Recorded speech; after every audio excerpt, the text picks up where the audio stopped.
All right, welcome back to another episode of Philadelphia Eagles Talk with Geoff and Matt. Lots to dig into today. I know we haven't had a pod really since our post Super Bowl sort of celebratory podcast, but Matt and I are back here, and there's a lot happening because unlike most teams in the league, and this is a good problem to have, who have been kind of full kicking into free agency for like the last month, 5-6 weeks even.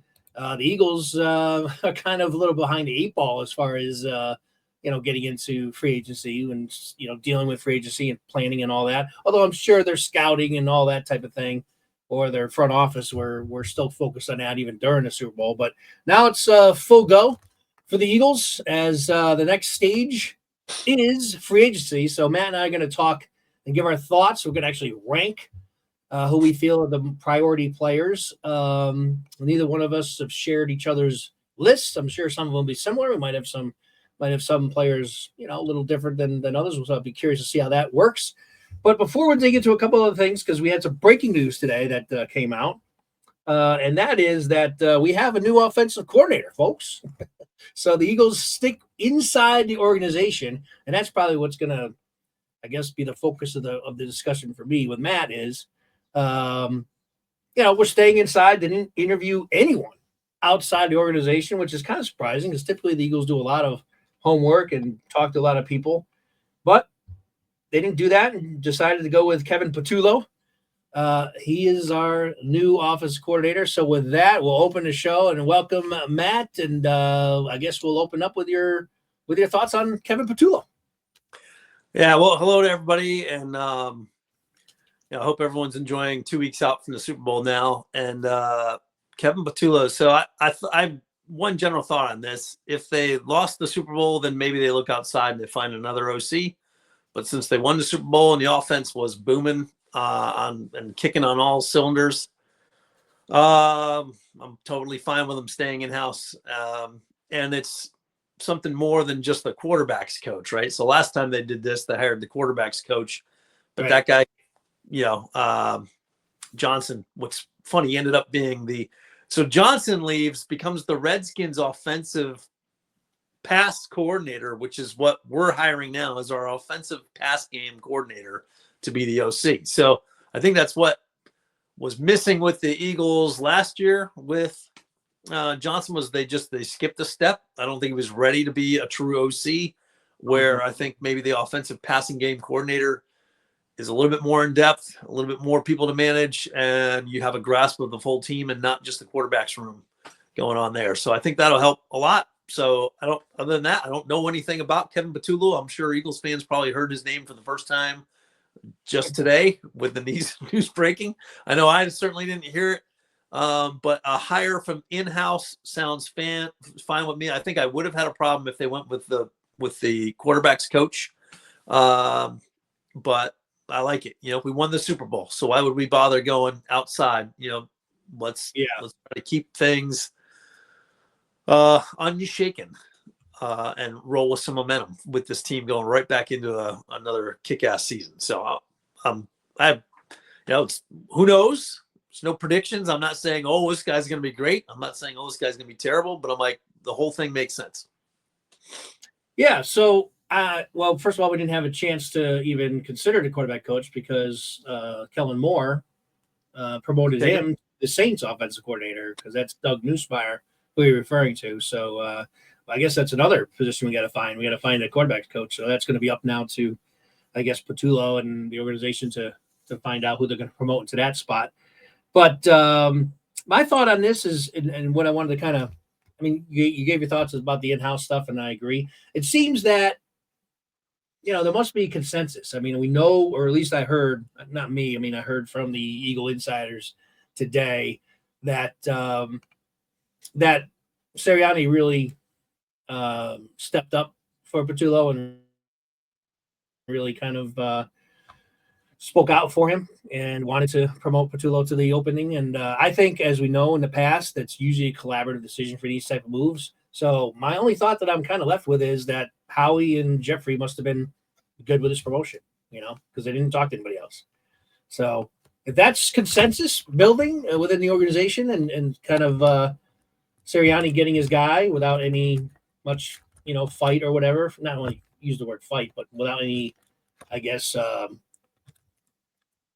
making that decision collaboratively with the owner and Howie, then that seems to me a good sign. So Yeah, I like the fact that they can get it done and move on pretty quickly with it too. Like, I like having a clear head. Me personally, I like having a clear head and getting tasks out of the way. Like, I wouldn't want to be a week out from the combine and wondering what players that we want to really take a good look at without having like the staff completely the solidified. actual OC there. Yeah, good point. The other thing is maybe there's this line of thought that because Jalen has had new OC after new OC after no new OC, yes, he's still going to have a new OC, but it's with a guy who was on the same team.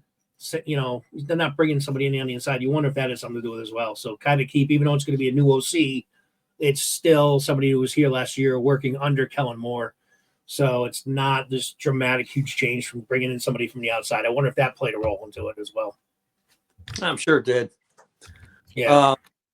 But I'm glad they got their position filled. It makes sense to me. Let's see what happens. All right. So real quick now, before we get into the free agency and the Eagles free agents, not really free agency, but talking specifically about the Eagles free agents and who to keep and who not to keep, and we're going to prioritize and rank our lists. Did you get a chance to watch any of the victory celebration, the big parade, over 1 million strong? It's amazing how many fans show up. You always see, there's a ton of fans always show up at every parade, but it just seems the Eagles just do it bigger. And it was gigantic. There's one shot, I don't know if you saw the drone footage, kind of flew over everything. It was massive. Yeah, it was cool to see people in the streets, like on Broad Street after the Super Bowl win, and filling out the parade route as well. They always come out and we represent. The funny thing was, like, there's so many news reporters that I saw this week interviewing players and then coming right back and be like, sorry for that, and nobody had their square delay button. Yeah, the 5-second button. Every Eagle was MF and this and F and that, and that was the one thing I'll remember about this parade. They're like, oh, we're sorry for that, folks. I'm like, where's the guy with the delay button? Yeah, and there's some that were like 4 or 5 in a row, and they're like, sorry again. So that was kind of funny. Yeah. And I think the only thing that's going to stick with me for years will be Howie getting pelted in the forehead with a beer can and being okay with it because it's Philly. So he got hit hard.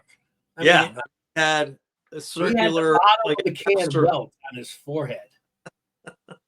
So kudos on Howie for not, he could have reacted a million different ways and been okay with his reaction, right? I'm not sure I handle that as coolly as he did. I probably would have lost my shit. But he handled it like a true Philly guy, like, yep, I get it. I'm in the mosh pit, type thing. So expected. Hey, you got to have your head on the swivel when you're on those buses. That's for sure. Yeah. But they gave him the quote of the speech, I get, or the quote of the speeches, because he came right up there and he's like, "I bleed green."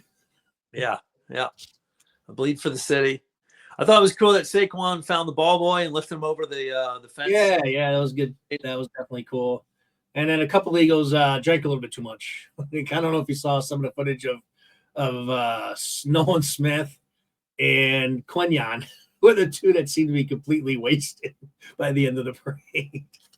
Well, they don't weigh that much, So yeah, it's the old alcohol to weight ratio. Yeah, against those guys. So I think neither one of them spoke at the podium. Yeah. But how about one other thing? Did you catch, and I didn't send it to you yet because I know sometimes you catch it on your own. Did you catch any of the pre-Super Bowl speech that the Eagles released? Yeah. Well, so you're talking about from the players? Yeah. Yeah. So I just watched that literally like 10 minutes before we came on the show here. So where they go through like the whole room, basically. If the leaders of the team kind of went up in front of the team the night before the Super Bowl. Yeah. The one that I thought was most interesting was C.J. Gardner-Johnson. Yeah, he got up there and just broke down. Like he couldn't even get words out. Yeah. And he had an interesting journey because he signed with Detroit for a year, wanted to be an Eagle. Yep. thought his market value was higher than what it truly was, and was able to come to grips with that to come back to the Eagles and sign with Howie and have everything turn out in his favor. But he, without saying a lot of words, I thought was just like, we've been through some shit, and he's like, and we're not like, there was just, and the funny thing was, we articulated this before the Super Bowl without having seen any of this video, but we're both saying how focused the team seemed to be. And we mentioned how I thought Hurts was going to have one of the best games ever. And you did. In Hurts' speech right there, he's kind of articulating exactly where I thought his mind would be. He's like, you didn't even see that footage because that was released afterwards. But you almost said, you know what? I think that Super Bowl sat with Hurts, and he's been eating it ever since. And that right on screen, if you guys haven't seen it yet, Unscripted, I think is the name of the 20 minutes or whatever program.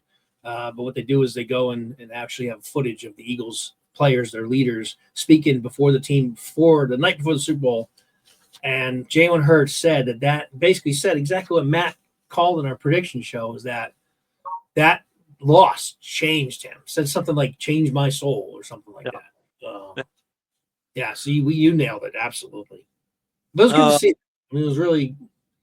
I agree with this. And the thing about CJ is, I think I can't remember back, but I know that one of the things that I liked bringing him back this year after having a year removed in Detroit was he's a guy that just brings that passion and energy that was completely missing from the team that just sank last year at the end of the season. Like, I still think, like, if we had guys like CJ or some other guys in our defense last year, maybe that 7-game loss streak and playing so horribly then the season doesn't happen. We didn't have anyone back there in the secondary, especially, that had what he brings to the table and just physicality on the field, and then just being like an emotional leader. You need guys like that on your team. And that's what CJ brings, Yep. And, the other thing that Hurts articulated was just like one play at a time. Like, don't even get past the moment that's right in front of you. And that's literally how exactly they played. Everybody on that team played exactly that way from start to finish. And even Barkley, I thought, had some revealing, mentions as well. He's like, you know what? Been watching tape all week. He's like, this team has not faced a team like us. No. He's like, this team can't blank with us. And that was awesome to hear from him, who doesn't have any Super Bowl experience, very little playoff experience, and just what he was watching. He's like, this team can't play with us, man. And he's like, I don't care how many Super Bowls they have. He goes, this team can't F with us, I've rewatched the game since, and watch the game. No, I haven't rewatched the whole game yet. So it's funny because watching it the second time without your own emotions being in it, you realize really quickly how that game was over as soon as it started. Like, the Eagles, absolutely, it was almost like there was a wrecked car in the shop, and their job was to just totally take it apart. So, like, all of them brought their tool belts and stuff, and when you watch it post victory, it's like, it's just so crystal clear how easily they just dismantled that whole system. And then being Eagles fans and knowing Andy Reid, watching him get stuck. And he didn't have the Andy Reid puzzled look on his face like we've seen with the Eagles way back when, which we haven't seen much with the Chiefs because they've been so good. But he had that look on his face the whole game, like, I'm stuck. Man, I don't know. I have no answers. Like, he wasn't doing a lot of the looking at his notes. He was just stunned looking at the field like, wow. Like, it doesn't work. Yeah. So, all good stuff. We get to wear this pride for a year, right? Super Bowl champs. So, everyone's going to come at us next year, but the team is already, I think they're ready for that too. Well, and looking at our free agent list, not to form a segue here, but I'm like, we're in really good shape. We're in really good shape. We're not in bad shape. There's definitely some key guys for sure that are there's going to be some guys. We're not going to keep everybody. We're going to go through this. But, yeah, overall, we're in pretty good shape, especially offensively. I mean, really, other than Becton, the whole offense come back, and maybe Gainwell as well. Those are the two that offensively that, might go elsewhere. But I think they both have a shot at coming back as well. All right, so let me just read off the free agents, and then Matt and I by the way, I didn't rank all of the players, man. I went from 14 backwards. So if you got others than past 14, we'll just go with yours. Yeah, I ranked them all. Yep. Okay. I ranked them. Well, one guy I know was released. I forget his name. One guy that I gave you on the list has already been released. Gates, by the way, Nick Gates. So he's already been released. So if he's on you still have him on there, then just cross him out. Yep. But the Eagles free agents, free agents. Go ahead. What? There were two players I had to look up. So I'm like, who's that guy? And then who's that? Nick Gates was one of the guys I had to look up. Okay. Well, he's gone. He was, I think, our backup, like offensive guard or center. I think he was. Yeah. I think he saw time. Was that? I think he saw game time this year, but I'm not sure. But he played in preseason for sure, but he might have during one of those. Not sure. But anyway, he was released just a couple days ago or yesterday even. I think it might have been just yesterday. All right, so here's the Eagles free agents. All right. Mekhi Becton, Fred Johnson. I guess I'll give their positions. Mekhi Becton, starting guard. Fred Johnson, our backup tackle. Kenny Gainwell, running back. Van Sumeren, linebacker. And Covey, our kick return specialist. Of course, Bond, starting linebacker. Josh Sweat, starting D-line, defensive end. Milton Williams, not Mo, our starting defensive tackle. Owen Burks, linebacker, starting linebacker. Well, backup starting linebacker. Isaiah Rodgers, cornerback. Brandon Graham, BG. Vontae Maddox. Lovato, our long snapper. Ian Book, backup quarterback. Backup quarterback. Campbell, wide receiver. And Uzamoa, our backup tight end. And Driscoll, who's our backup offensive lineman. Any others I missed? Gainwell. Kenneth Gainwell. Oh, yeah. I thought I said Gainwell. If not, yeah, Gainwell. All right. So, with that, Devontae. I said Devontae. Maddox? Yeah. Yep. Okay. All right. So, with that being said, Matt, do you have more than 14? Well, I have 18. All right. So, let's go, not including Gates. You have 18 with Gates off the list? 17 with Gates off the list. Okay. So, let's go with your bottom three, and then we'll get to 14, which is where I start. Okay. Bottom three. There's one shocker in this, possibly. Wow. Okay. Bottom three. Ian Book. He's probably the lowest priority re-signing for me. Ian Book, 18. Yeah. 17, CJ Azuma. Next lowest priority for me. 16 could be a surprise. Kenneth Gainwell. And whoa, and you're a Gainwell guy. Yeah. Well, I should say at this point, so part of these considerations were, what's their skill set? Is there another person on the team that pretty much has it covered already? Yeah. And is the contract already cheaper? Who's coming up in the ranks behind them? Where do these players stand as they're vested in, a vested veteran of the NFL? Like their salary is going to demand this much or that much as a minimum price. Probably right. So I don't want to spend dollars on Kenneth Gainwell. So he's at 16 because Will Shipley will define in filling in for Gainwell. The only thing that would make me change on Gainwell would be I really want to see one thing happen next year. I don't want to see Cooper DeJean returning punts. Right. Which might mean Covey up higher on your list, I would imagine. So whether Covey or Gainwell fills that role, if they're looking at them, maybe even a Paris Campbell, who you might hear his name soon. Yeah. I want somebody else to be returning those punts. Not 100% agree with you on that. Absolutely. I don't want him returning punts either. I agree with you 100%. Unless it's an emergency situation where because of injury. Other than that, we need him on defense. I agree. So that can skip to, 16, 17, 15 would be those three that I just listed. So what's your number 14? Well, just to let you know that I cut all those without actually writing them down. So there's no Ian Book in my top 14. There's no who's the other one besides Book that you mentioned outside of Gainwell? What was the other one? Oh, Ozuma? Yeah, he was cut also. So those two guys didn't even make my list, their rankings. Okay. Gainwell did, and we'll get to Gainwell. So on my 14, This might surprise you. I don't know. It's be interesting. My 14 is Avante Maddox. Interesting. Yeah. So I'll give you my reasoning on that. I think there's a lot of depth there. Avante is a guy that's more because of his last few contracts. I don't. Let me see what he's making. Actually, I do have the Eagles. I have it up here somewhere. Hang on. Let's see what he's getting. 1 second, because I do have. By the way, if you have any inquiries as far as what their salaries are, I didn't look up the salaries. I basically worked from two lists.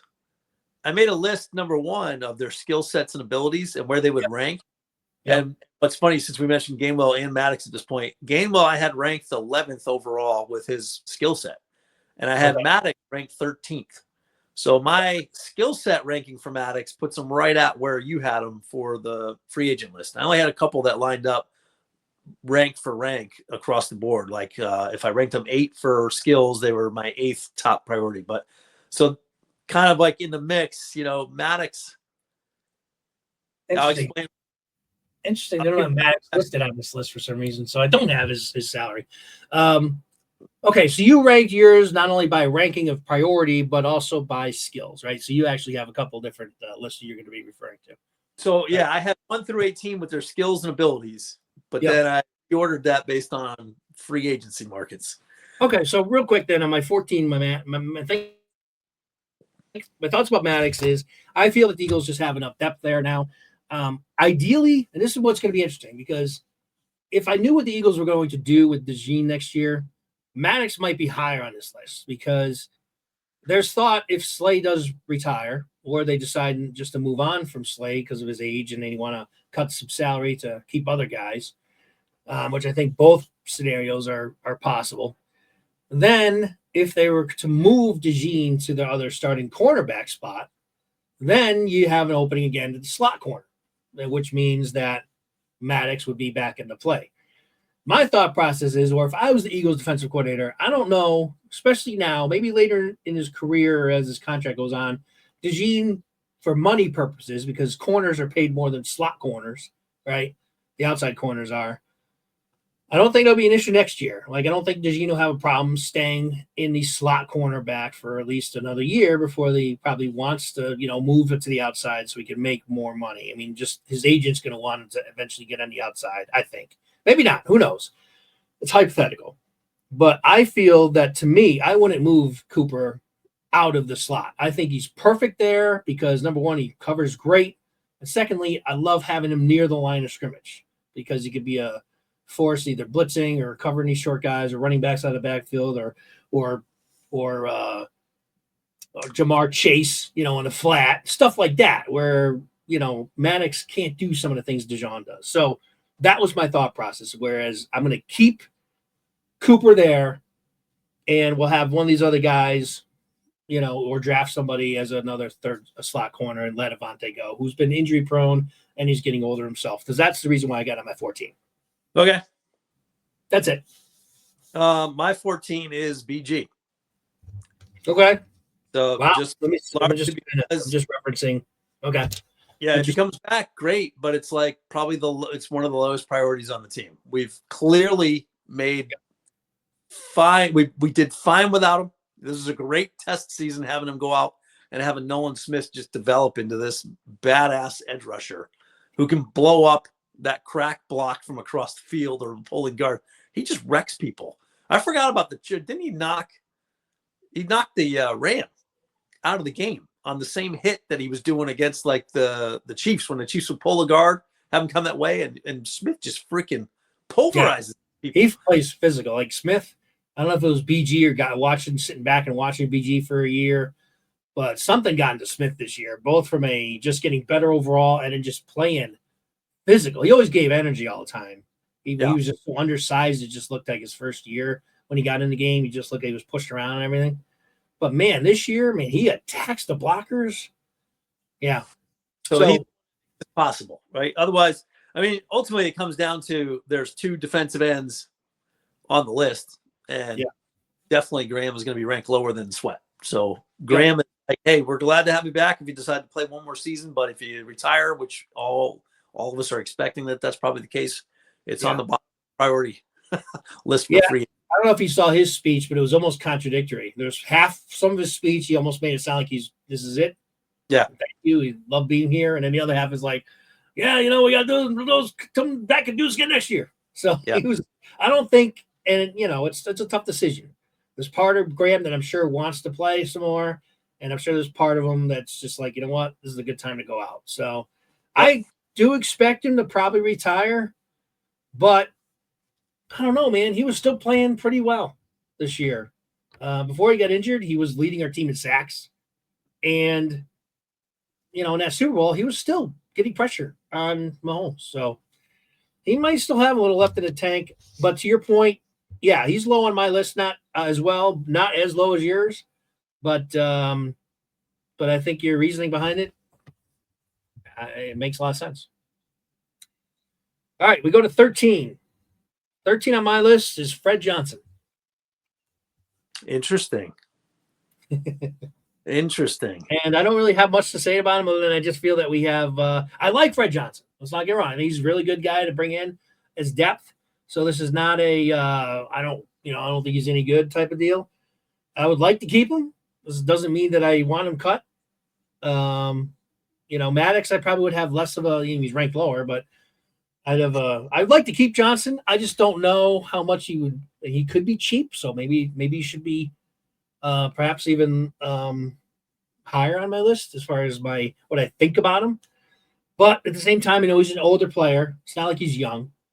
And I just feel that the Eagles are going to probably draft some offensive lineman in this draft and we'll be able to replace what he does. So yeah, that's a good point. That's my thoughts on it. So that's him. My number 13 is Paris Campbell. Yep. I'm not sure, almost the same thing. I'm we can draft receivers in middle rounds and probably find somebody that's going to be able to do what Paris Campbell does. And the reason why he's ahead of BG in my book is I need a punt returner so that Coop doesn't have to return punts. So whether it's Covey, Gainwell, Campbell, those are the three that maybe you would assign to special teams responsibilities. So maybe we sign them back. But Paris Campbell would be my number 13. All right. He didn't even make my cut list, so he's one of the 18 or whatever. So he's not. I already had a pre-cut, so to speak. This brings us to 12. It's going to surprise you, I think, because we're talking about, especially what I said. I totally agree with you about Cooper DeJean. But on number 12, I have Britton Covey. And you know how much I've liked Covey. I actually, most of the time, I've liked him more than you. I've had to defend Covey against you saying, early on in his career, especially when he's fumbling and stuff. And I'm like, I think he's pretty good. I remember telling you that, hey, he's actually leading the NFL in return yards. And I do like him. So again, what we're doing here is we're ranking from bottom to top the priorities of who we're going to keep and who we're not. Now, I don't think Covey's going to be a lot of money. I do actually think the Eagles probably will bring him back. But then again, we may not be thinking like the Eagles, because I don't know if either one of us would have had Cooper returning kicks this year. No, because Covey was back the last 3 or 4 weeks of this. Covey was back for the playoffs, but they kept Cooper in there. Maybe it was because he missed so much time they didn't really want to throw him out there in a playoff game again. But I like Covey. I do want the Eagles to keep him. Just because he's low on my list doesn't mean that I don't want him back. It just means that it's again priority ranking. I got Covey here because I do think, to your point, Matt, whether it's Gainwell that they keep or Shipley, who's shown that he can return, you could always plug one of those guys in. Yep. Covey's not going to be expensive, so hopefully they bring him back. But he's 12 on my list. That makes sense. You might hear his name soon from me from my list. My number 12 is Jack Driscoll. Really? Okay. He's the Swiss Army knife of offensive line. Yeah, he's line. the Swiss Army, exactly. He knows the system. He's well coached by Stoutland. Never seems to be like a glaring error spot when he's in there. But for skill, let's see. I had him ranked 10th as far as skills and abilities, but I have Jack down there because I have a different offensive lineman higher on my list to take his place. But so Jack Driscoll, it's like, thanks for being that Swiss Army tool the last several years, but pretty sure we can draft a guy. And he's still very young. Yeah, and coach him up. And plus, who knows, he's got youth on his side, which is what Fred Johnson doesn't have. Right. So, well, Jack might be getting pursued by some teams where they're like, this guy can start for us. So, 6 in one hand, half dozen in the other, but Jack Driscoll's my number 12. Okay. Interesting. So far, we haven't matched. No. But I think our guys are going to start getting pretty close, these names. Pretty close. My number 11 is Van Sumeren. 11. Yep. And I like Van Sumeren. Again, doesn't mean I don't like these guys, but when we went some, ranking and who to keep, who not. He ends up being at 11 on my list. Had a major injury towards the end of the season. I don't know what his prospects are for next year, whether he's going to be due back, right at the beginning, or he's going to miss some time. I do like what I've seen from him when he's been in the games. He's kind of like a freaky, big, tall and built, stocky linebacker. Like he's got a lot of like things you like in terms of athletic prowess as linebacker. He's shown some ability when he's played in the preseason mainly. And then, of course, they were plugging him in as, lead fullback for a while before he got injured, for Barkley. So I like Van Sumeren. I do think it's, I don't think he's going to warrant any big offers from anyone else in the league. So I think he's got a good shot at coming back. But in terms of priorities, I got him 11th. Yeah, that makes sense. Can't argue with that. You might hear his name soon on my list, but my 11 is Britton Covey. So, so we missed that one by one slot. Just by one. Yep. I had Covey's skill set at number 14 out of all the players, but number 11 because he can play. The thing, my biggest knock on Covey is it seems like people can tackle him with one finger. He's not breaking 8 tackles. Yeah. And I'm like, can't you break a tackle? Like, can just break one tackle? It seems like every time somebody's just able to pull him down with a couple of pinkies. But well, think about it. If he could break a tackle, he'd be a lethal returner. He would be. I can see him going to play and get signed by like the Rams or something and being this like excellent slot receiver, almost like who was the guy that ended up on the Patriots who used to be an Eagles punt returner? I can't remember his name. Punt returner on the Eagles. Oh, yeah, the guy that ended up on Dancing with the Stars. That guy. Maybe he had a couple good seasons with the Patriots. Danny was his name. Danny Armandano or something like that. Yeah, that's what I'm thinking of. Yeah, that I could see Covey turning into that guy. Yeah, kind of having some good seasons with a good team that knows how to use him. He's got some skill. He did have that one good year of returning punts, but I'm just Again, he's high. He's at number 11 for me because I'm like, please get away from Cooper DeJean returning punts. That's all. So I agree. Yeah, I don't want. All right. Well, we're getting into our top 10 here. So here we go. Here's a name that you just mentioned not long ago. Like we're getting close on these names now. My number 10 is Driscoll. So again, you said jack of all trades. Guy that is valuable on your team because he can go in and play really any position and play it adequately. He's not great at any one of them, but he's good enough to get you through a game or two. And those type of guys are very valuable. And he is kind of a name. I think teams know. First of all, he's coached by Stoughton, so that gives him some pedigree right there. He's still young, so he might get an offer from another team that the Eagles might just go, you know what? Yeah, it's just too much to keep him. But in terms of importance to the team and priority-wise, I got him. He breaks into my top 10. I can see plenty of reasons why. My number 10, again, so like the priority picks for me start to go to how many ways can we use you on our team? Mm-hmm. Like play here, can you play there? Can you play there? So the only one that kind of doesn't for me is Driscoll. I have him outside the top 10, but my number 10 is Avonte Maddox for the same reason. Oh, all right. Yep. Slay is another year older. And so who starts there? If DeJean goes there, or do they keep, let's say Slay left next year or gets injured or something like that. Rodgers probably comes in to play the outside. DeJean comes in to play, stays at nickel.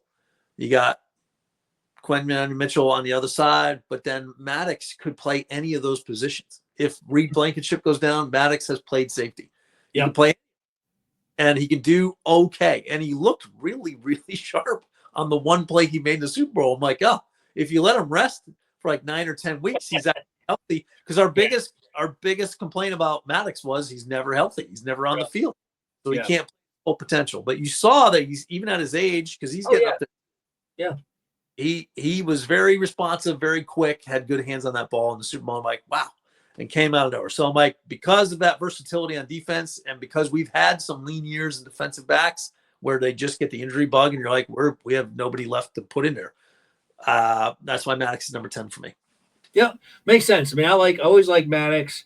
I can see why he's higher in your list than when I had him. I think mainly the reason why I knocked him down is really two reasons. One, he's older now, plus the injury prone factor, which you mentioned is always there with him. And secondly, I just think we have more defensive depth in the secondary than we probably have had in many years. So that's the reason why I dropped him down. But again, like you said, he can play any position in the secondary. So I could see why you have him, in your top 10. He's just, I mean, I can see it. He's like, it's funny. I have the jack of all trades in the O-line. Am I 10th? And you have the jack of all trades in the secondary in 10th. So yeah. All right, so here we go to 9. And before, I was just about to say that's our biggest disparity so far in terms of where I ranked the guy versus you. Like I had Maddox 14, you had him 10. That's 5 position difference, but that only lasts for one pick, I think. Yeah, because you probably if I have your list correct in my mind, because my number 9 is Brandon Graham. Yeah, and I think you had him. Where did you have him? I had him 13. Oh, so it's still 5 then, right? Yeah. Okay, so it's still 5. So it ties the Maddox. So yeah, I got BG at 9. Every reason that you have him lower, I 100% agree with. Why do I have him higher? Because you're right. I had him 14, so that's 6 spots. All right, yeah, okay. So that does break it by 1. Okay. So yeah, it's pretty big difference here. So BG, in fact, if I had to redo this again after just thinking through, maybe I would drop him a little bit more. But anyway, I have 9. Just keep my original thinking. And I think it's because of what I mentioned earlier, and that is he still shows that the guy can play. Even though he's like, this year be 16 if he comes back? I mean, it's crazy. Or 14, whatever, how many years it is. I think he was drafted in 2010. So, yeah, this will be his 16th year, which is amazing, especially at that position. That he still showed this year that he could play. So I think if the Eagles can get him back on a bargain deal, and here's the other thing, we don't know, and this is a guy that neither one of us has mentioned yet because I'm sure he's pretty high on this list. If they lose Sweat, then we're pretty damn thin again at the end. And I'm not talking about Grant coming back as a full-time starter. It's just a guy that would be nice to bring in the rotation and be like a third down pass specialist or whatever, give a guy a breather here and there. But anyway, I got him at number 9. Yeah, I can't argue with that. The only other point I would throw in there is the Eagles are a team and an organization that free agents are looking to go play for, especially coming off the Super Bowl championship. So any free agent that has got a little bit of age but has also proven themselves to be a good player are also looking at the Eagles as like, you know what? I'm looking at you guys. Let's work out a 2-year deal on the cheap. But, I don't know who that might be, but I don't even know what the other free agents are. I think that's the key, though. That's the key question, though, is you say on the cheap. How cheap is it? Like, you could know Brandon Graham will give a hometown discount and you get a guy for quote-unquote cheap. But the guy coming from the outside, yeah, they want to play for the Eagles, but would they be as cheap as BG and probably be at least more younger, certainly, but yeah. I think that desire to want to go out a Super Bowl champ takes a lot off the board. Yeah, we just don't want a guy like that we got from the Bears, who was horrible. Quinn. Yeah, Robert. It was a complete waste. Yeah, he was a head case anyways. And a head case. All right, so that's my number 9, BG. My number 9, and this is funny because this is the first player that I had ranked at the same spot for skill sets and ability versus where I would put them as a priority.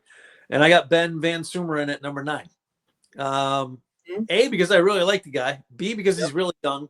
And C, because he's versatile. You got a fullback and a linebacker at the same time. Mm-hmm. And he just seems to be a football player. Like to the eye test, this guy looks like he just is a football player. Looks like a specimen, yeah. Yeah, almost like a throwback to like A.J. Dewey of the Dolphins. Like he's a jack of all trades on offense and defense. You can find several places to use him. Plus, man, there were some key blocks that he laid down for Barkley when he was playing that fullback position. We're like, wait a minute, who's that guy? And then you're like, oh, that's the linebacker, Ben Sumer. Okay. Yeah. And we're very thin at linebacker right now. Yep. So and who knows what's going to happen there with Burks and Bond being free agents. So it's like, all right, versatility, high priority for me to sign. So Ben Van Sumer number 9 for me. Yep. Pretty close to where I had him. All right, number 8. This might be. Before we get to 8, I'll bet you this might be the first one we agree on. Nope, it won't be. In fact, this one has a chance of breaking the BG ranking. Here we go. Number 8, Kenny Gainwell. Oh, for number 8. Yeah, you're right. Yep. It surprises me because you've always been a bigger Gainwell backer than me. So this is very interesting. So where did you have him ranked? I had him. He was he would have been one of your cuts. So I had him with Nick beyond 14. Out of all 18, he was ranked 16 for me. So 8 difference. Wow. Half the list. Yeah. All right.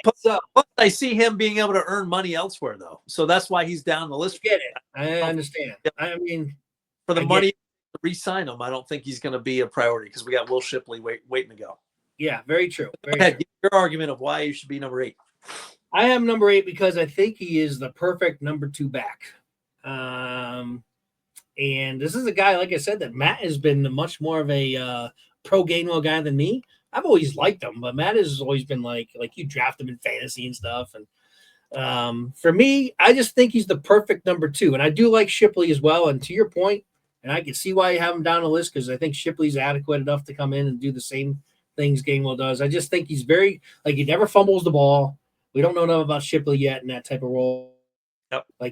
He knows all the plays. He's good out of backfield passing, as is Shipley. Again, Shipley does a lot of these things, to your point, very well. But he hasn't been a number 2 yet, though. So that's the thing. Now, is Gainwell going to maybe not want to sign with Eagles because he thinks there's going to be a bigger role for him in another team? I don't think he's a number 1 back anywhere. I think he's just a perfect number 2 guy. I don't know if any other team out there would make him a number 1. But he's probably want to up and pay. I don't know how much he's making. Let me see if he's on this list. For some reason, when I looked up Maddox, he was not. I wonder if the free agents are not on this list, which wouldn't help me out for this discussion. But Shipley's on here. Rookie deal, right? Isn't he still playing off his rookie deal? Yeah, he is. Yeah, so he can't be making that much because he was what pick was he? He was like a 3rd or 4th round pick, wasn't he? Yeah, and that's why I don't think the Eagles are going to consider him very high of a priority. Yeah, it looks like this list is really not going to help me out because this is actually showing me of the non-free agents. So that's not going to help me out. All right. So Gainwell, again, that's the reason why he's a priority of mine. I think if he's not looking to make a ton of money and Eagles can give him a little bump in salary and keep him here, that's why I got him at 8. I don't expect him to have some huge offer somewhere else. I think he's obviously still young. He's only in his early 20s or mid 20s now, 25 maybe. I think he's just a perfect complement to Barkley, and so that's why I got him 8. Let me ask you one question. If you're the New Orleans Saints with Kellen Moore as your new head coach and you need someone to fill in for Alvin Kamara, similar skill set, even if he's not as good as Kamara, that's where I'm like, Gainwell may leave because he's going to put that big contract. Everyone looks for that second deal past the rookie season. So that's why I'm like, I think he's just going to be too expensive for the Eagles to consider. Yep. No, it's a good scenario painted for sure. I mean, there might be a team that, recognizes the value that he is. I mean, the Eagles are a prominent team, obviously. He just won a Super Bowl. So a lot of people know of Gainwell. He's not your typical backup running back that's obscure and kind of goes under the radar. I think a lot of teams know how good he is. So I got an 8. I'll keep him there. Well, my number 8 is our long snapper, Rick Lovato. You can't mess with a good special teamer. You got to get him in the building. And if you got a good one, just keep rolling until he's just, too old, So keep Rick Lovato at number 8. Nothing more to say about that one. Nothing more to say other than he is my number 7. So I couldn't echo your thoughts more by even ranking him one slot higher. So I won't say anything more. Rick Lovato is my 7. Keep everything, especially on special teams, as in sync, in place as possible. Yep, 100%. And he's one of the best in the league. So he is. Yep. So here's my big discrepancy with you: is my number 7 is Fred Johnson. Wow. Whoa, is that that might break it? That's 8. So I had him 13. Yeah, I had him 7, and it's just because I think he has less experience than Jack Driscoll. But I think 6. I think Driscoll leaves and gets signed by another team for money, and I don't see Fred Johnson going that way. I think you can get Fred Johnson for cheap. Give him another year in Jeff Stoutland's system. He seems to be taking well to it. Again, when he was on the field filling in for Lane Johnson, because he was tackle, right? Fred Johnson? Yep. Lane is older. He's going to come back and play one more year, but, Lane he had a pretty healthy season this year, shockingly, because usually Lane gets dinged up once or twice a season. Yeah. But he's only got a few more years left. So offensive line, Fred Johnson, he's kind of my stopgap. You might be able to sign him for multiple years, 3 to 4 years, at a cheaper price than what teams are going to be looking to pay Jack Driscoll. So that's kind of where I was thinking that. Who knows what the Eagles are thinking on that? But Fred can play. He's got a little bit more age, but because of Lane Johnson and that right tackle position being kind of like nearing the end than the beginning, then that becomes an important signing for me, is to store that up or shore up that just in case Lane deals with some injuries this year. So I got Fred Johnson, 7. Yeah, I can't disagree with anything you said. All makes sense. I do think Driscoll would be the guy that more teams would be willing to sign than Fred Johnson, because he's older. And Fred Johnson really wasn't much of a player. He was just kind of floating around the league for a while. And then, he got under Stoughton, and Stoughton made him improve. So, yeah, I mean, it's just a matter of how we see the dynamics potentially playing out hypothetically, as far as where we have Driscoll and Fred Johnson ranked. But you may make a good point that Lane Johnson made it through this season unscathed for the first time, and I can remember. He's usually, like you said, misses a game or two. Here's the thing, though. Just talking about Lane, you wonder, one of these drafts, I don't know if this is the one of these drafts, the Eagles are going to be probably trying to draft his future replacement. So, yep. And those middle rounds, Howie's going to spend them on linemen too. So they might draft somebody. Like you said, the draft may impact heavily the backup offensive line positions. So what's interesting here as we move on to 6 is this is going to be very interesting, because my remaining 6 players, you have not mentioned any of them. So to your point, when we first started this list, there's going to be a lot of similarities here as we get to the top 5. Here's number 6 for me. I have Owen Burks at 6. I too have Owen Burks at 6. Hey, our first rematch at 6. And that matches skill set and abilities number 2. I had him at number 6 at both. Okay. So, Burks, yeah, I think that this guy, he came in, had to come in and become our starter. When N'Kobe went down, and didn't skip much of a beat. He really came in there in huge playoff games and, didn't skip beat. The Eagles defense kept dominating, and he played very well, both in pass coverage and run defense. So I think this is a guy that the Eagles almost have to keep, I think. I don't think he'll be too expensive. Although, again, all these teams saw him go in there and start through the playoffs and play well. So you don't know. But I think Burks is a guy, especially with the unknown of what's going to happen with Bond, that he's my 6 at the priority. Yeah, and that's the absolute bottom that he could be at. Like, you can't put him anywhere past 6 because of Bond. Right. Yeah. Well, it'd be interesting to see how we go up from here. So number 5. I was just wondering if you had anything more to add about Burks. Good. You go with Burks. Okay. No, he played great, and it's one of these guys has to stay, whether it's Bond or Burks. And Bond being the starter and having an exceptional season, of course, is, we're waiting to say his name, but Oren Burks has to be on this team if Bond isn't. That's 100%. So, yeah. Bond goes, suddenly Burks jumps up another few slots, I think. Yeah. Even from 6. Yep. Okay, so 5, this is where it gets, tough and interesting. Now, my 5th priority, top 5 priority now between me and Matt here, And really, we have the same players. It's obvious, but it's a matter of how we have them ranked. My number 5 in the 5 slot is Josh Sweat. Okay. Now, the reason why I got Sweat there at 5 is I think he's going to be the one that the Eagles are going to say, we just can't afford him. I think he's going to make big money, especially coming off the big Super Bowl he had, 2.5 sacks. And he plays the run well. He pass rushes well. I think the Sweat out of the remaining 5, I have me landing at 5. It was very close between my 5 and 4, just to put that out there. But I put him 5 because, and again, remember I had BG higher than you, so I kind of had BG as this is maybe another reason because I had Sweat, where BG might be able to give a little bit one more remaining year. So Sweat is at 5.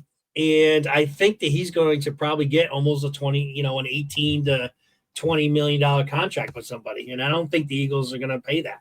So that's really the reason why I got him 5th. Although, obviously, being a top 5, I want to keep him super important. I just don't know if the Eagles are going to pony up the dollars.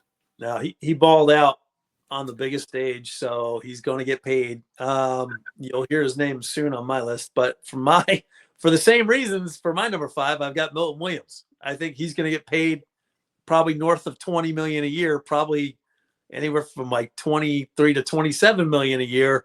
I know. And we're stocked at the DT position a little bit better than we are at the defensive end position. So that's the only reason why Williams is number 5. Yeah, makes sense. Skills and abilities, I had Milton Williams ranked number 2. So he's number 2 on my skills and abilities, number 5 on my priority signing for free agent. And it's literally just because I felt like we have more depth at defensive tackle, and his salary will probably be the biggest of all the free agents that we lose, in my opinion. I agree with all that. Yeah, he's going to be a huge. Yeah, I mean, with that thinking, I would have put him at 5 too. I mean, you made some really good justified reasons to have him there at 5. I just think the guy is too freaking good, and he's 25 years old. Yeah, that's the thing. It's like he works so well with Carter too. I'll be excited if they Milton Williams. I'm super excited, but I'm not sure. The salary cap went up by about $53 million too. So like up to $281 million. Yeah, it's huge. It's huge. So maybe Howie finds a way to make things work and gets Milton. He top 5. Yeah, I agree with you.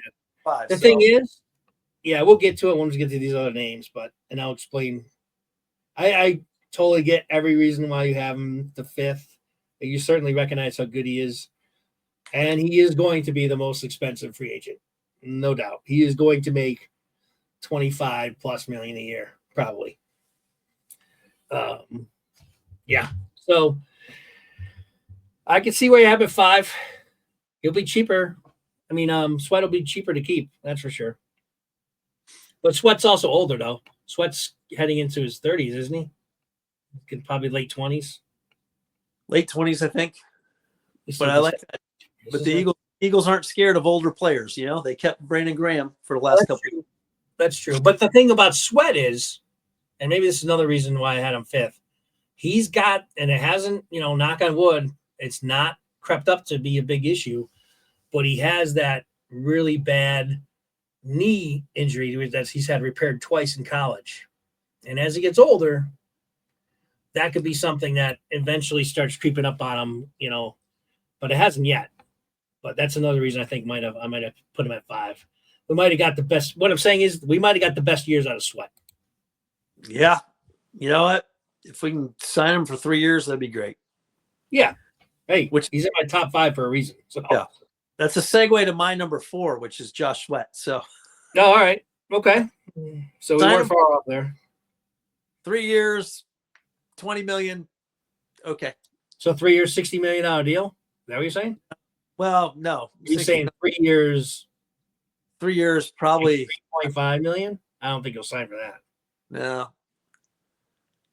If they can get him for less than $30 million, I guess is what you have, Matt, roughly. 3 years, $65 million.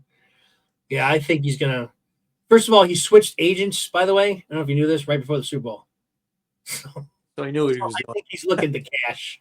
Yeah, he might be gone. Yeah. Which which is why BG's waiting in the wings. But you know what?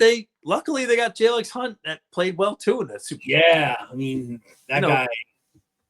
Yeah, he's gonna be interesting because that guy's only gonna be like we saw the leap that Nolan Smith made, and that's the guy that played that position his entire college career. Yeah. I mean, you might see Alex Hunt take an even bigger step than Smith did last year, which is incredible because Smith took a gigantic leap. All right, my number 4. Your 4 was Sweat, right? So you kind of jumped ahead here. Yep. So my 4 is Becton, Mikhail Becton. Now I'm hearing some good things, by the way. Something that kind of broke out today. I think it was Adam Schefter that came out, and he thinks that the Eagles are going to resign him.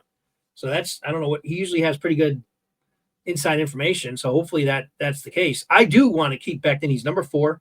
I think that there's some teams out there though, because he's such a massive dude and now actually can play a position well. He was a complete bust with the Jets playing tackle, but now the teams have seen that he can play guard in a dominant fashion. I mean, there were some plays where he just like paved an entire hole himself for Barkley to go through. But Becton's also seems to be a pretty, a guy that he knows the Eagles gave him a chance. Yeah, they're going to have to pay him a lot more than they got him for, that's for sure. But if they can get him, he's young still, very young. If they can sign this guy for, I don't know, a 4-year deal for, it might be close to $40 million. I would say I would think a team would come out there and pay him more than $10 million a season. So he might have to go like a 4-year, $48 million deal or something to keep him. But the Eagles might do that. They put a lot of stock in the offensive line. I think it's a pretty solid chance that he stays. But then again, if they pay Becton, then how are they going to pay the other guys on our list that remain on our list? So, two areas of thought. So I think do the Eagles think the key question here is, do the Eagles think Mekhi Becton can play tackle? That's the key. I don't know. Yeah, if they can play tackle under Jeff Statlin's tutelage, well, then that might be the answer already in house for Lane Johnson. And that's an interesting thought. Very interesting thought. For a long-term deal, so he's here for all of it. But I didn't think about that. I'll save that until I get his name on my list. But so that puts us at 3. All right, so we're kind of out of order. You want me to just go to 3? Yeah, go to 3. All right, so my 3, which is interesting. I'm glad that you recognize this guy's talent like I do. I'm very, very pleased because regardless of where you have him between now and the top, you obviously have him in your top 3, so we both recognize his talent. And my number 3 is Isaiah Rodgers. Yeah, I think Isaiah Rodgers is our starting corner next year, and that's what I would do. I would sign Isaiah Rodgers. I don't think he's going to be a ton of money, number 1, so that's why I have him not only high on the list, but I also think the guy could be a starting cornerback in this league. Every time he came in, for anyone that was injured, he played well. Even if he got beat, it was kind of like Q, where the guy just made a great catch. I mean, I think he's very, very good. He's also a guy, to your point, Matt. Although we probably, much like Cooper, don't want him returning kicks, but he can also do that. I have Isaiah Rodgers 3rd. I really out of this list, he's one of the guys that, man, I really hope that they keep. I like Isaiah Rodgers a lot, and I think they can get him relatively on the cheap. I mean, he's a guy unlike somebody like Becton or even obviously Sweat or Burks, even because Burks that didn't play enough to really be I think on a lot of teams' radars. Unless you know this guy, I think the Eagles could probably re-sign him pretty cheap. And I would sign him long term. He's still young. I would give him a 4 or 5. Well, probably won't take a 5-year deal. I would give him a 3 to 4 year deal and give him like $5 million a season or something like that. Right. And part of our priority starting corner, I would start him opposite of Q. Yeah. Part of our priority rankings is you want the Eagles talking to these players now. We want you back. We're working on the offer right now, but we want you to know how important we think you are for this team. Yeah. Exactly. And because he's my number 3 as well, and I think he's just as important as you do. And whether Slay starts or Rodgers starts, if Slay does start at corner next year, well, Rodgers is that number 1 guy to come in for Slay, and we don't miss him. And they always test him when he's been in for Slay, and he always almost makes a play before he gets beat by an amazing catch, but he's a playmaker too. Yeah. He's all have a nose for the football. Yep. He can run, he can catch. Great cornerback, waiting to get his starting opportunity. So, and Howie, he went and picked him off the sidelines for a reason from the Colts. Well, yeah, and even knowing that he missed an entire year. Yep. You picked him up even knowing he missed that whole first year. Yeah, so I think he's a priority.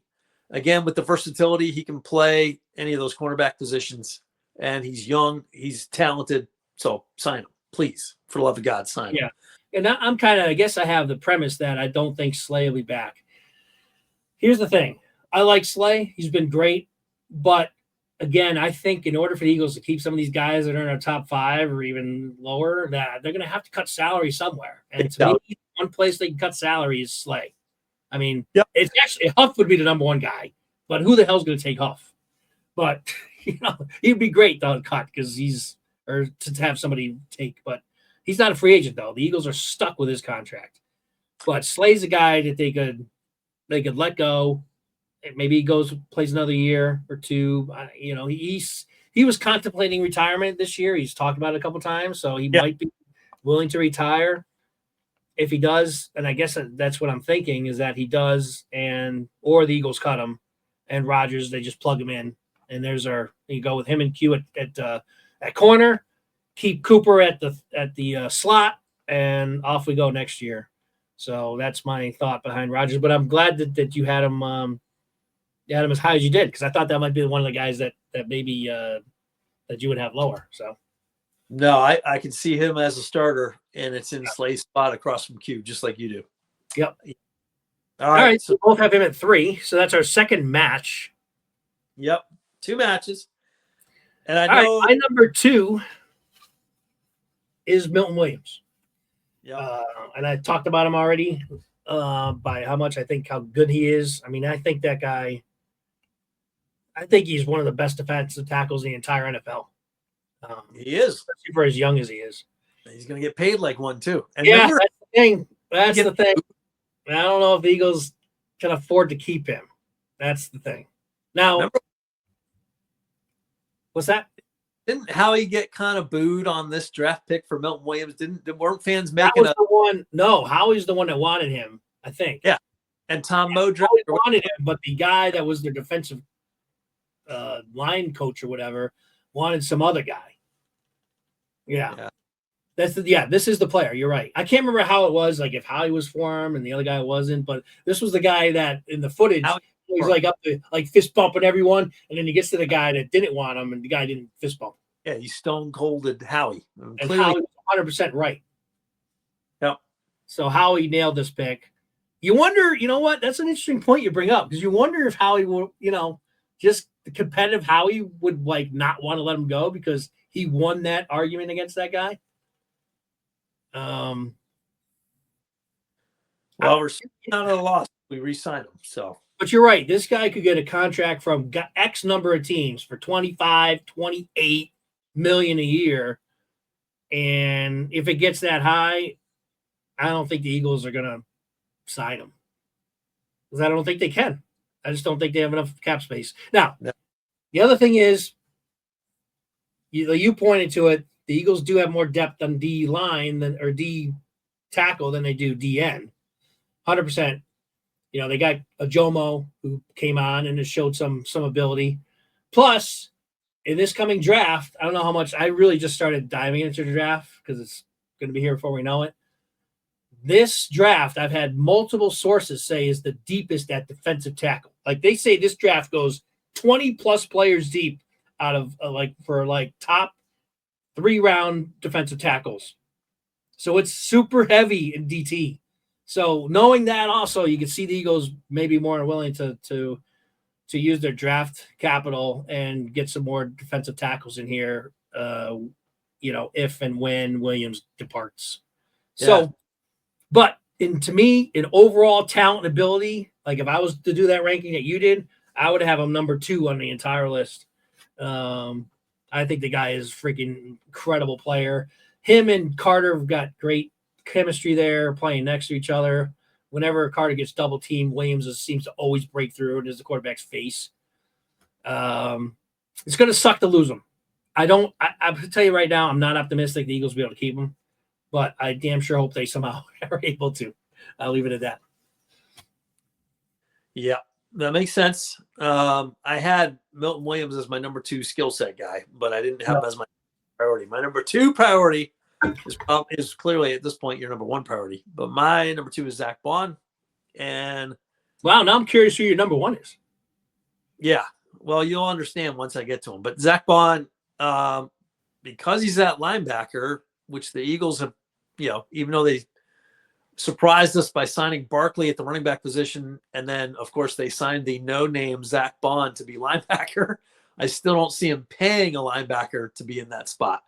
So that's why that's their history. Yeah, maybe that's not why he might be the number 1 priority. But at the same time, I had Zach Bond listed as my number 1 skill set ability guy out of all these free agents. So it's like the guy had an amazing season at middle linebacker, and it just Eagles fan that's watched football for as long as we have. I have never seen a defense that has been good that wasn't solid up the middle. And you look at the Eagles safeties with C.J. Gardner-Johnson back there, with Zach Bond in the middle, with the defensive tackles that they have, and all of a sudden you can play defense because that middle of the field gets shut off. And now you have to make difficult passes to the outside to the cornerbacks, which are harder to make. Yeah. So Zach Bond was a huge key part of that. I have him at number 2 just because I think maybe, I think he'd be a big loss if he wasn't out there. But that's why we have to sign Oren Burks. And, Nakobe would have to come back healthy, and maybe you draft another linebacker. That's the thing. Nakobe's going to miss half next season. Yeah. The other reason why it's like it almost makes Bond even more important, knowing that. Yeah. So Vic Fangio's influence on whether or not he wants to keep him, or if Vic says, "Hey, I like the linebackers coming out of the draft, so maybe we can." Still got Trotter Jr. there too. We can't forget that. Yeah, Trotter Jr. Who, Zach Bond just played so smart and so fast. He was unbelievable.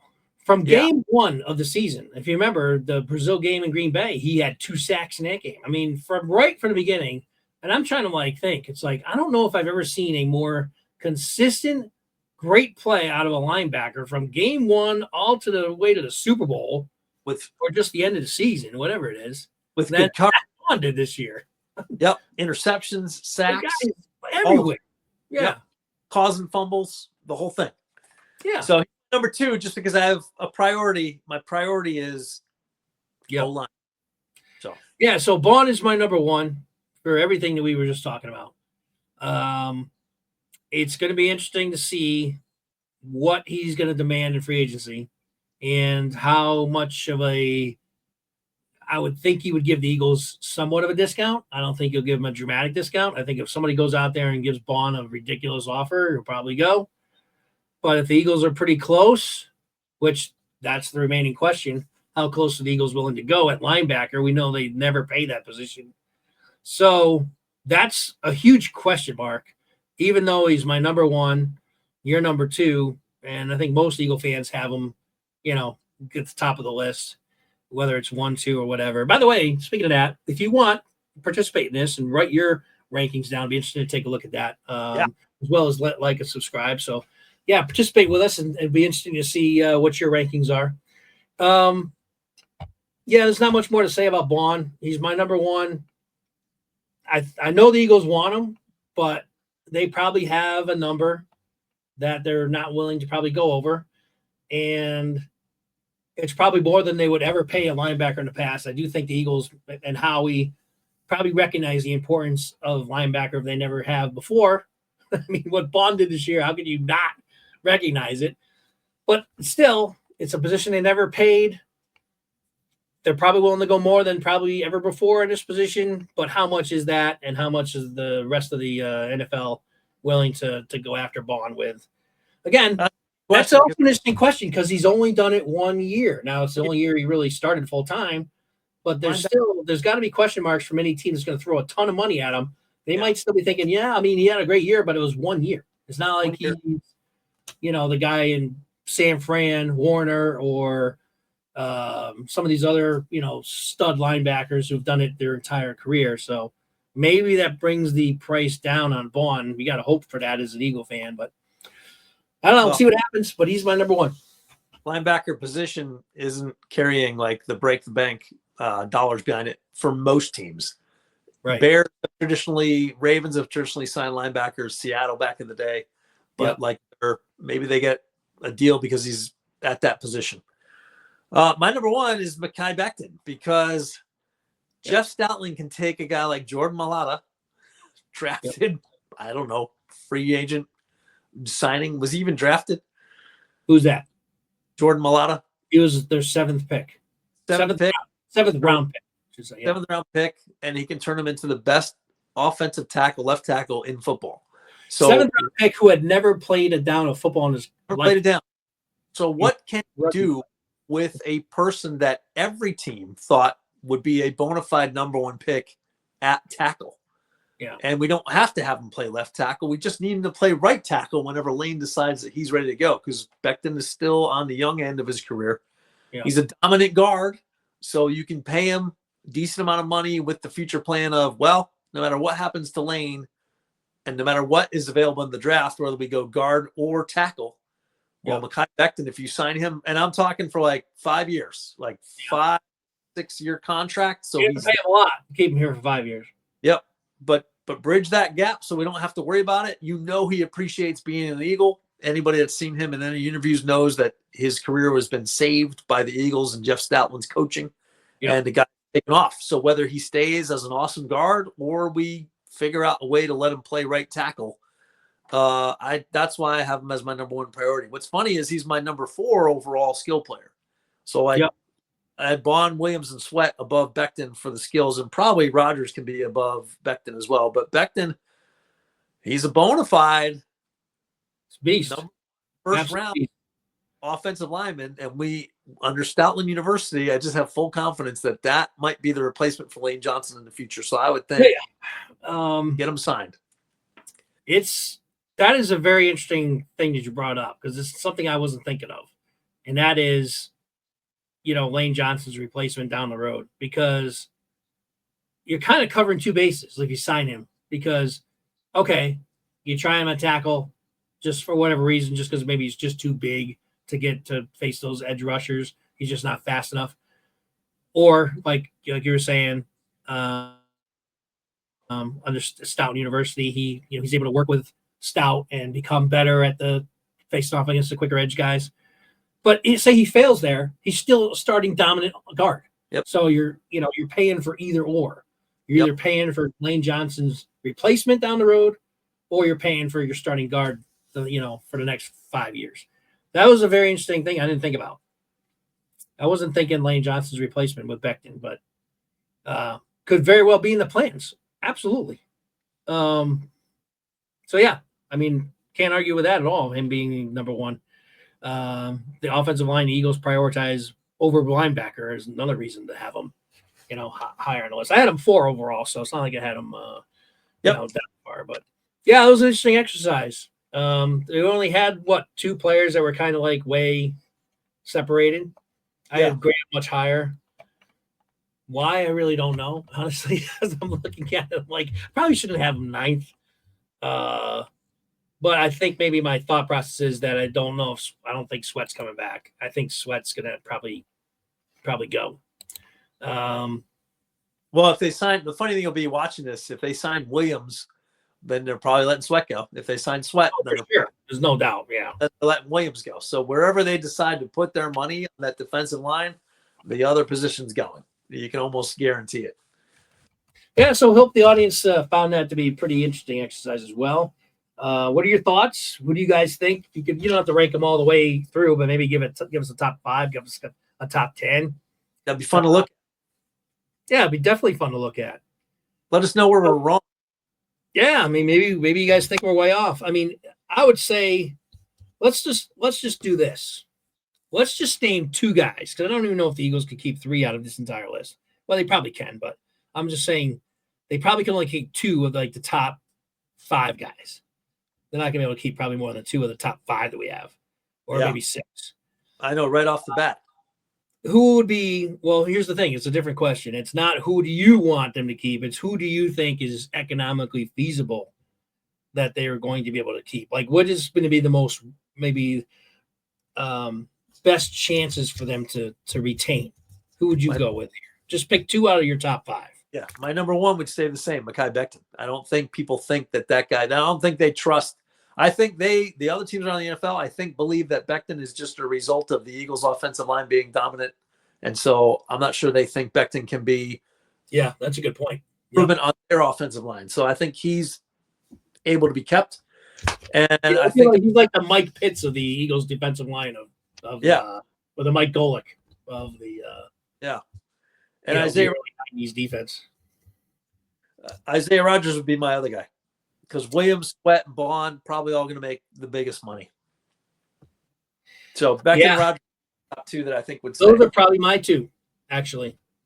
I mean, those are 2 guys, especially hearing, if Adam Schefter's got any inside source, he came out today and he says he thinks it's likely that the Eagles are going to re-sign Becton, which is interesting. I don't know who he's talking to, but he usually has pretty good sources. So that's a good sign. I think Rodgers is a guy. Do you think the Eagles hold Rodgers as high regard as we do? You and I do? Yeah, because Slay's up there. Yeah. I mean, I hope they do. And they just nailed their draft picks on Cooper and Quinyon Mitchell. So I'm like, take your money and run from the casino on those 2 guys because I'm not sure you hit on a third cornerback trying to replace Slay. He's already in the house. Yeah. So agree. The same thing is 2 that I think are most likely to. I would agree. I think those are the 2. And then if we had to pick into the bag of wishful thinking or hopeful that we could retain one more, who would that player be for you? Well, it almost doesn't matter for me which one it is, but it's Sweat or Milton. Milton Williams or Josh Sweat. One of those. So you would put both of those guys over Bond. Yep. Because I'm a line of scrimmage guy out. Keep those lines strong as possible. The rest, we can probably find bodies to step in.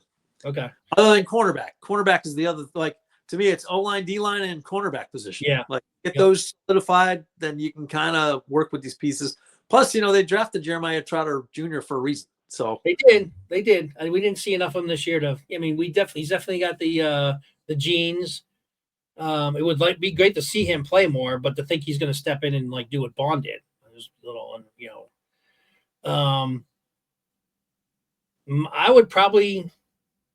I would be Williams or Bond if I had to pick one more that I'm just kind of hopeful that they'd be able to sign. Yep. And I think Sweat, again, I think that what's playing a role for me in with Sweat is I think as he gets older and he's starting to get close to 30 now, and a lot of downs. He's been healthy most of his career, believe it or not, even with that knee. I think and eventually that knee might end up having some issues. I'm not wishing on him at all. I love Josh Sweat, but you got to factor that in your when you're computing this out, if you're the Eagles, and maybe we got the best years out of Sweat, and maybe he'll have a drop off. Maybe not next year, but we got his best game and the most important team is going to sign him. It's going to be 3-4 year contract. Maybe they get one more year, and then the last 3, what are you going to get out of Sweat? And he does have. We've seen it here. He can go long stretches without being, I won't say a factor because he always plays a real run well, but he goes sometimes 7 or 8 games without a sack. Yeah. It's so awesome to watch him dominate in the Super Bowl. He was unbelievable in the Super Bowl. He was killing that tackle. Fun to watch. But I can totally agree with that. Bond and Williams definitely have the future. They have less liability with what's left in their careers than Josh Sweat does, for sure. Yeah. So it looks like it won't surprise you then if Bond doesn't return. I just think that, I guess it's up to Vic and Howie to talk that out of how important Bond is to that defense. But Vic especially, he likes linebackers. Yeah, and if Vic sees another one on the team, or if he knows he could draft one, that'll be a conversation that has to be had. Because I just, look at the way that these Eagles have operated. It was running back and linebacker, but the running back's already in the building, so I don't see him paying a linebacker.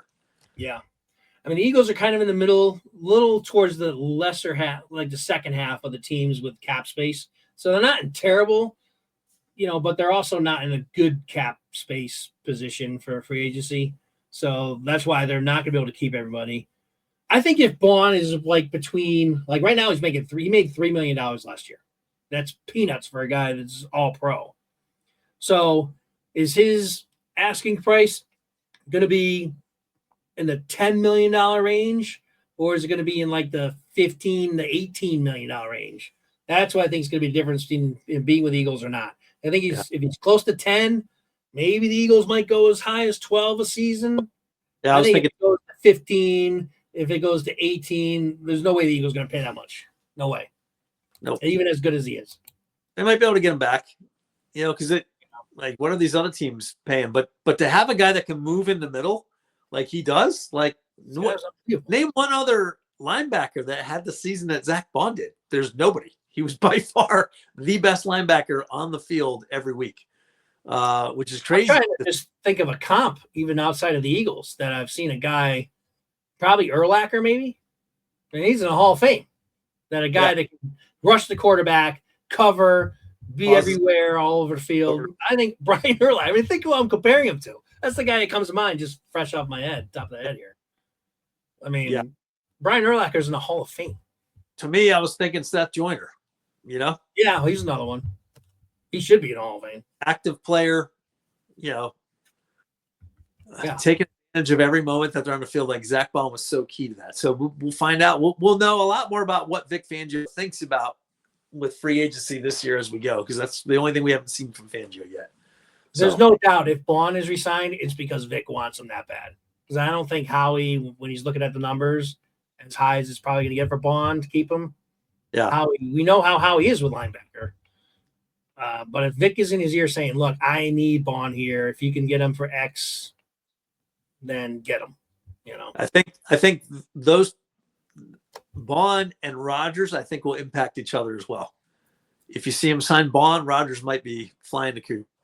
I would hope they can get Rodgers out of the way early. Like I'm hoping that Rodgers is not like once that when free agency starts on March 15th, whatever it is, that he's one of the ones within the first 5 inches here. The Eagles re-sign Rodgers. It's almost like they had it already written out, and he's done. And I think Bond's going to take some time. Williams probably won't be back because I think he's just going to get some ridiculous amount of money, which is going to suck losing him. Becton, like I said, sounds optimistic that he might stick around. Sweat, another one who might get a big offer. Burks is another one, hopefully, right off the bat they can get. Burks will be interesting because I think Burks did enough, in the playoffs to probably warrant some attention from other teams. Yeah, including the 40. Burks and Bond, like you said.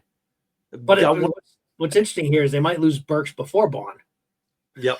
And then they lose Bond too, potentially. Yeah. We'll see. It's exciting. Right. Yeah, good stuff. All right. So appreciate y'all tuning in. We'll be back. I don't know. We'll probably do Wednesday shows here once a week here until we get closer to free agency and the draft. Obviously, we'll probably do a couple shows per week then. Meantime, next podcast, Matt and I will review our predictions, preseason predictions, and how well we did or how well we didn't do on some of them. And we'll probably have some updates on the free agent market and some other rumors and stuff like that. We got to find a quarterbacks coach. So it's going to be interesting to see who that might be. Plus, Kellen Moore keeps picking off some coach from our team here. So he already took our quarterback coach. He's sniffing around some other guys in our team too for defense. So yeah. Well, don't forget Marshawn Lattimore left the Saints and went to the Commanders. So is Kellen Moore looking at Isaiah Rodgers? Yeah, I think that's the biggest. Kellen Moore knows our players, and that's the biggest poacher I think right now. I didn't think about that, but the thing is, though, from what I understand, the Saints are our last, or one of the last ones. Like they're with the Cowboys, they have like no cap space. Thank God. That helps. That helps. They're one of the teams that have like no money. Yeah. You know who has a lot of money? The Commanders. Yes, they do. We'll have, you know what? We'll probably bring When we get close to free agency and the they're draft, going to be active in free agency. You're right. You could see Milton. Well, they don't need Milton Williams though. they might be getting Myles Garrett, is what I'm thinking. Well, they would have to give up a lot of their draft capital to do it though. Like apparently Cleveland's asking for 3 number 1 picks. Yeah, so it's not really a money thing. They could definitely do it money wise. They can afford them, but are they willing to give up a lot of draft capital like that? Maybe. I don't know. They will be active, no doubt. Washington has a lot of money to spend. Yep. So we'll probably try to get Johnny on to talk about that at some point. See what his thoughts are. Well, all right, with that, thanks for joining us. Matt, any closing thoughts? No. Just when you think like, oh, you can take a breath because the NFL season's over, it's starting again because that clock flips over and March is already, right around the corner. So here we go with the draft and the combine even sooner. So I'll go out and get my Lindy's magazine and one more source. Maybe it's Athlon Sports, whatever. I'll compare mine. I'll sit at that draft and watch where we go. But we're in good shape. So overall, we're in good shape. If we lose these guys, I trust Howie will replace them in the draft, and get them on the field. Yeah. Yep. He really seems to have that figured out lately. So yeah, it's full steam ahead for the Eagles. Quick turnaround, because not every team was playing this deep into the playoffs, and the Eagles played the deepest. So a lot of these teams have had 5-6 weeks in advance. They've been already planning in free agency and all this. So the Eagles are a little behind, and we are just in terms of just because we had the Super Bowl to talk about. Good problem to have. Not complaining. But yeah, turn the page and right back into free agency here in a few weeks. So all right. Teams don't. What's that? We got Howie and other teams don't. So that's true. We got Howie and his welted forehead. Yeah. Thanks, Eagles fans. Man. You ever hear about Lob? I wonder who the fan, the fan who threw that knows who he is. So it's like there's one guilty Eagles fan out there that knows he clocked our GM in the head with a beer can. He's wearing it with pride in Philly. Just, lob it. Come on. It was me. Yeah, I know. You can lob. You have to freaking throw it 60 miles an hour at the guy. Howie's the GM. If you're going to throw a can hard, throw it at one of the receivers. They can catch it. Howie, probably not going to catch it. I wonder if Howie even saw it. That is funny. You don't know because there's no footage of it. You wonder if Howie wanted to catch it and totally missed and it donked him in the head, or if he totally didn't see it at all, just like made a turn and bam, that slammed with a. Either way, glad he wasn't concussed because he got hit hard. You don't leave a welt like that in your forehead without getting tagged. If I haven't seen him interviewed lately, but he's got to still have that mark. That's going to last another week. All right. With that, thanks again for joining us. We'll be back in a week. Thank you for tuning in to Philadelphia Eagles Talk with Geoff and Matt. Make sure you like and subscribe, and we'll see you next time. Until then, we're still Super Bowl champions, baby. Fly, Eagles, fly. Take care. For 300-something more days.